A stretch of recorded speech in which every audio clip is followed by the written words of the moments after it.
My name is Hernan Bas. The show is called Occult Contemporary, and it's being shown at Lehmann Maupin in Chelsea.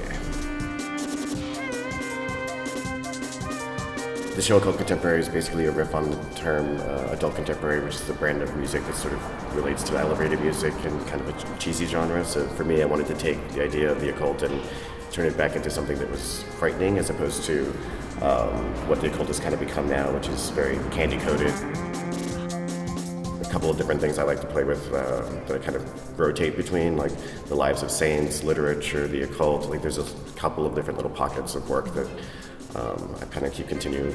I guess I get bored of one and I move on to the next one or revisit the last one. So a lot of the works have to do with pacts with the devil and sort of painting the devil as a sympathetic character.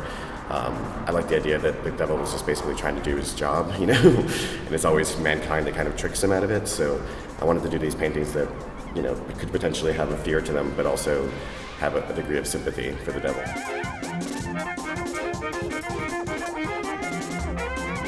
One of my favorites would probably be, like the Devil's Bridge, for example. Like according to certain European mythologies, if you're trying to build a very difficult bridge, the devil will appear to you in the middle of the night and say, "I will finish this bridge by morning if you promise me the first soul that walks across the bridge."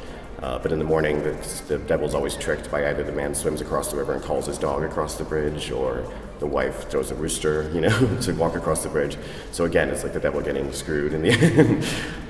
But also, for example, Tartini's dream, the famous violinist who had a dream where the devil came to him and asked him to teach him the violin, and in the dream, the devil takes up the violin and plays what's now known as the Devil's Trill. It was like one of the fastest violin solos ever, and Tartini woke up and copied down what he heard the devil play, but went to his grave thinking he never completely, transcribed it perfectly.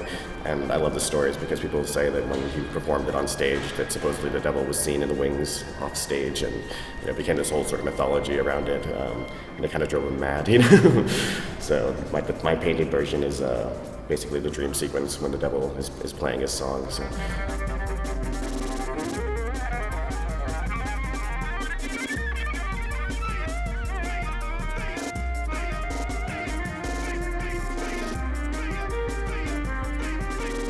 In terms of the works themselves, one of the sort of things that's been happening in the work is, along with the scale getting larger and larger, I've been kind of getting bored with painting, so I've been incorporating a lot of new techniques that are kind of fun and make it exciting for myself. I've been doing a lot of silk screening into the works and block prints as well, and I've been playing with the airbrush for a couple of years now, but I kind of want them to not be too obvious. I like that they're just another brush, basically, like no pun intended with the airbrush, but basically they're just tools that add to the sort of richness of the layers.